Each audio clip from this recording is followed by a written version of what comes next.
श्री राधे। कार्तिक माह की कृष्ण पक्ष की चतुर्दशी को मनाया जाने वाला एक त्योहार है।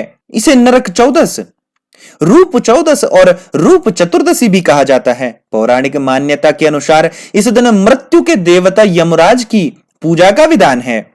दीपावली से ठीक एक दिन पहले मनाए जाने की वजह से नरक चतुर्दशी को छोटी दीपावली भी कहा जाता है। नरक चतुर्दशी के दिन शाम के समय दिए जलाए जाते हैं। इस दिन यमराज की पूजा कर अकाल मृत्यु से मुक्ति और बेहतर स्वास्थ्य की कामना की जाती है। इसके अलावा नरक चौदस के दिन प्रातः काल सूर्य उदय से पहले शरीर पर तिल्ली का तेल मलकर और अपामार्ग की पत्तियां पानी में डालकर स्नान करने से नरक के भय से मुक्ति मिलती है और मनुष्य को स्वर्ग की प्राप्ति होती है। स्नान के बाद दक्षिण दिशा की ओर हाथ जोड़कर यमराज से प्रार्थना करें। ऐसा करने से मनुष्य द्वारा बरस भर किए गए पापों का नाश हो जाता है। इस दिन यमराज के निमित्त तेल का दिया घर के मुख्य द्वार के बाहर की ओर लगाया जाता है। नरक चतुर्दशी के दिन शाम के समय सभी देवी देवताओं की पूजन के बाद तेल के दीपक जलाकर घर की चौखट के दोनों ओर व घर के कार्यस्थल के प्रवेश द्वार पर रखना चाहिए। मान्यता है कि ऐसा करने से लक्ष्मी जी सदैव घर में निवास करती हैं। नरक चतुर्दशी को रूप चतुर्दशी या रूप चौदस भी कहते हैं। इसलिए रूप चतुर्दशी के दिन भगवान श्री कृष्ण की पूजा करनी चाहिए। ऐसा करने से सौंदर्य की प्राप्ति होती है। इस दिन निश्चित काल और अर्धरात्रि का समय घर से बेकार के सामान फेंक देना चाहिए। इस परंपरा को दारिद्र्य निसारण कहा जाता है, अर्थात दरिद्रता का नाश करने वाला। मान्यता है कि नरक चतुर्दशी के अगले दिन दीपावली पर लक्ष्मी जी घर में प्रवेश करती हैं, इसलिए दरिद्र यानी गंदगी को घर से निकाल देना चाहिए। नरक चतुर्दशी का महत्व और पौराणिक कथा कुछ इस प्रकार है। नरक चतुर्दशी के दिन दीप प्रज्वलित का धार्मिक और पौराणिक महत्व है।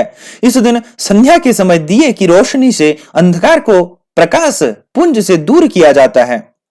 इसी वजह से नरक चतुर्दशी को छोटी दीपावली भी कहा जाता है।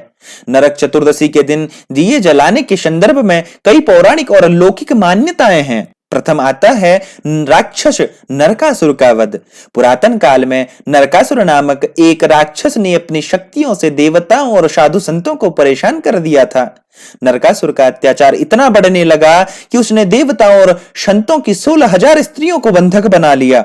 नरकासुर के अत्याचारों से परेशान होकर समस्त देवता और साधु संत भगवान श्री कृष्ण की शरण में गए। इसके बाद भगवान श्री कृष्ण ने सभी को नरकासुर के आतंक से मुक्ति दिलाने का आश्वासन दिया।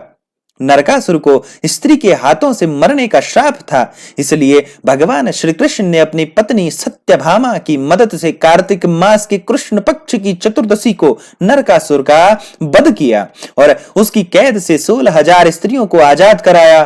बाद में ये सभी स्त्री भगवान कृष्ण की 16,000 पटरानियों के नाम से जानी जाने लगी। नरकासुर के वध के बाद लोगों ने कार्तिक मास की अमावस्या को अपने घरों में दिए जलाने और तभी से नरक चतुर्दशी मनाया जाने लगा। दूसरी कथा आती है दैत्यराज बलि की कथा।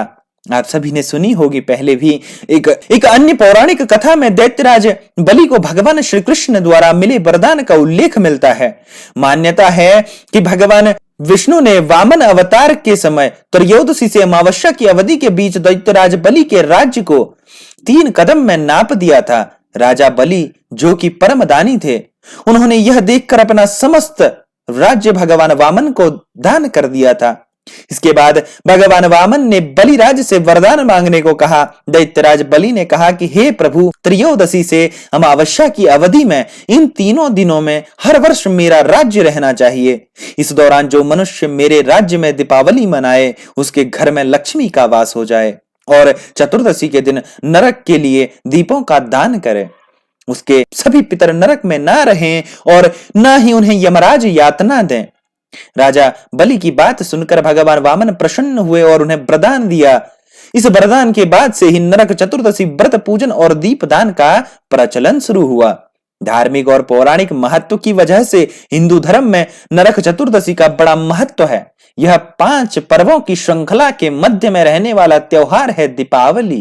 दीपावली से 2 दिन पूर्व धनतेरस, नरक चतुर्दशी या छोटी दीपावली और फिर दीपावली, गोवर्धन पूजा और भाई दूज मनाई जाती है। नरक चतुर्दशी के दिन एक काम की मनाही होती है। इस दिन भूल से भी अपने घर को अकेला न छोड़ने की सलाह दी जाती है। कोई न कोई घर में एक व्यक्ति अवश्य रहे। दोस्तों, आज हमने आपको नरक चतुर्दशी के बारे में बताया। अगर हमारी वीडियो आपको पसंद आए तो हमारे YouTube चैनल को सब्सक्राइब, लाइक, शेयर और कमेंट करना ना भूलें। धन्यवाद। श्री राधे।